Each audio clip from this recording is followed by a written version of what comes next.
बढ़ते मामलों के बीच देश भर में दो आयोजनों को लेकर बड़ी चिंता रही है। एक तो पश्चिम बंगाल में चुनाव प्रचार जो नेता कर रहे हैं और दूसरी तरफ कुंभ के आयोजन पर सबसे ज्यादा चर्चा होती रही है। पीएम का ये ट्वीट करना एक तरह का संदेश और संकेत साफ है, जिसमें वो ये कह रहे हैं कि जो लड़ाई है कोरोना के खिलाफ, इस संकट की घड़ी में अगर हम प्रतीकात्मक बना दें कुंभ को तो बहुत बड़ा फायदा मिलेगा, सहयोग मिलेगा। एक उन्होंने अपील के तौर पर इसे सामने कह दिया है। हिमांशु,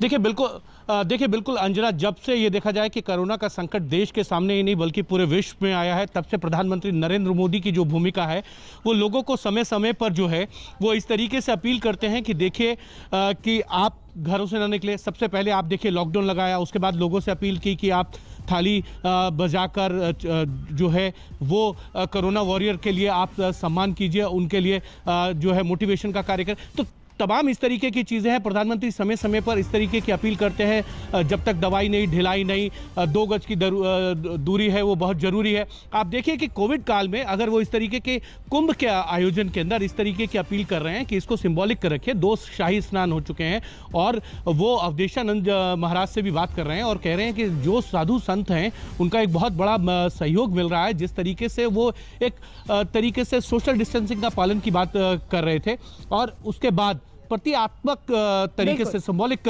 तरीके से किया जाए, जिससे कोविड जो है वो ज़्यादा से ज़्यादा ना फैले।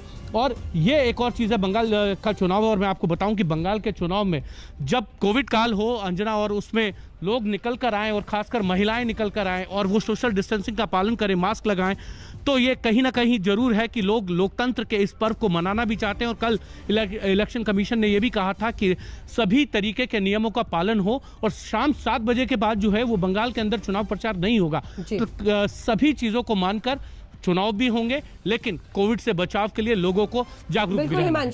हिमांशु, देखिए ना, प्रधानमंत्री ने, क्योंकि धर्म से जुड़ा हुआ मामला बहुत ही नाजुक होता है, लेकिन प्रधानमंत्री ने खुद ये पहल की है अब, जिसमें वो ये कह रहे हैं कि प्रतीकात्मक रूप से अब 2 शाही स्नान हो चुके हैं, अब आगे के लिए सोचा जाए। देखिए, पब्लिक गैदरिंग को लेकर ऐसे लोगों का एक जगह पर इकट्ठा होना कैसे सुपर स्प्रेडर बन सकता है, इस पर लगातार हमने चर्चाएं की हैं। इस सबकी अनदेखी करना सही नहीं होगा और प्रधानमंत्री ने उसी के संकेत दिए हैं। बहरहाल, अब लौटते हैं जरा पश्चिम बंगाल के चुनाव का रुख करते हुए। तमाम सहयोगी हमारे साथ जुड़े हुए हैं, जिसमें बर्दवान से ही हिमांशु भी जुड़े हुए हैं। मौसमी सिंह हमारी सहयोगी, मौसमी इस वक्त बनी हुई है हमारे साथ दार्जिलिंग से, सिलीगुड़ी से अनुपम मिश्र है और तमाम जो वरिष्ठ पत्रकार हैं, शशि शेखर जी, संजय जी हमारे साथ जुड़े हुए हैं। आपको बता दें, मीना खान में भी हिंसा की खबर आई है, उस पर मैं संजय जी आपके पास आऊंगी अगर हम पूरा जो वोटर्स का डेमोग्राफी वहां पर है उसको देखें। लेकिन उससे पहले मौसमी आपके पास, और सुबह से दार्जिलिंग वाली चाय हो पाई है क्या नहीं? लेकिन पिछली बार पीएम ने चुनाव में चाय पर चर्चा की थी, चाय से निकली हुई भाप इस बार किस तरफ उड़ती हुई दिखाई दे रही है?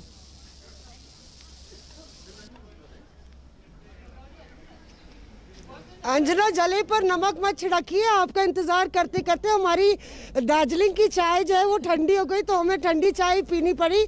बहरहाल, दार्जिलिंग की चाय पर सियासत भी बहुत हो रही है, आपने सही कहा, क्योंकि देखिए जो टी गार्डन्स हैं यहाँ पे वो लगभग 280 टी गार्डन्स हैं। पहाड़ी इलाके में जो टी गार्डन्स के कर्मचारी हैं वो एक अहम वोट बैंक है। उनको बीजेपी ने अपने संकल्प पत्र में भी वादा किया है, उनको पट्टा दिलाने की बात चल रही है, उनकी डेली वेजेस बढ़ाने की बात चल रही है। एक तरफ ममता बनर्जी ने भी जो है 2021 की जनवरी में ही उनकी जो पगार है डेली वेजेस वो 202 रुपये कर दी थी। तो लगातार वो एक अहम वोट बैंक है। पर जो भी वोटर हो, चाहे वो पहाड़ के इलाकों का वोटर हो या इस नॉर्थ बंगाल की बेल्ट पे, हमने देखा है एक मन का कूड़ा मन में इच्छा, किसको वोट डालेंगे हम अपने पत्ते नहीं खोलेंगे। यानी कि वोटर जो है ये बयान नहीं कर रहा कि वो किसको वोट डालेगा, और वो इसलिए भी है अंजना क्योंकि इस बारी काफ़ी सारे धड़ है, काफ़ी सारी पार्टियां हैं। अगर गोजा मोमो की बात करें तो 2 अलग धड़ों में बटी हुई है, बिमल गुरंग वर्सेस विनय तमांग, यानी कि, और ममता बनर्जी दोनों को सपोर्ट कर रही है। सपोर्टिंग रोल में तृणमूल कांग्रेस नजर आ रही है। नमस्कार, मैं हूं अंजना ओम कश्यप। हमें उम्मीद है ये वीडियो आपको पसंद आया होगा। लेटेस्ट खबरों के लिए यूं ही देखते रहिए आज तक, और इस वीडियो के पसंद आने पर लाइक, शेयर एंड सब्सक्राइब करना ना भूलें।